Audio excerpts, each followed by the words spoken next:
Belə bir sual.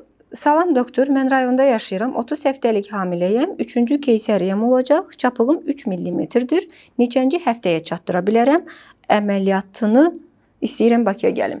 Deməli, bu çapıqla bağlı suallar bizə çox verilir. Çapığımın qalınlığı bu qədərdir. Hansı həftəyə qədər çatdıra bilərəm və s. Hörmətli hamilə xanımlar, keysəriyyə çapığının birincisi qalınlığı deyil də müntəzəmliyi, quruluşu daha çox bizim üçün önəmlidir. İkinci, bundan da önəmli olan məsələ, xüsusən də bu 3-cü keysəriyyə əməliyyatıdırsa, iki hamiləlik arasında nə qədər fasilə vermisiniz? Budur. Yəni, həkimin sizə tövsiyə etdiyi 18 aylıq fasiləni gözləmisiniz, yoxsa yox? Əgər siz bu fasiləni gözləməmisinizsə, məsələn, İkinci dəfə keysəriyyə əməliyyatı olmusunuz və yaxud da birinci dəfə keysəriyyə əməliyyatı olmusunuz və onun ardınca 6 ay, 4 ay sonra hamilə qalmısınız. O keysəriyyə çapığınızı ultrasəs müayinə nə qədər desə də ki, yaxşıdır, qalındır, 2-dir, 3-dür, 4-dür və s. bu hamiləlik artıq risklidir və arada fasilələr az verilibsə hamiləliklər arasında, o zaman sizin tam həftəyə çatdırmama riskiniz də daha çoxdur.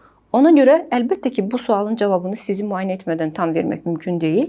Amma ümumiyyətlə çapığınızın müntəzəmliyi və iki hamiləlik arasında verdiyiniz, gözlədiyiniz fasilə müddəti çox-çox önəmlidir. Buna diqqət edin.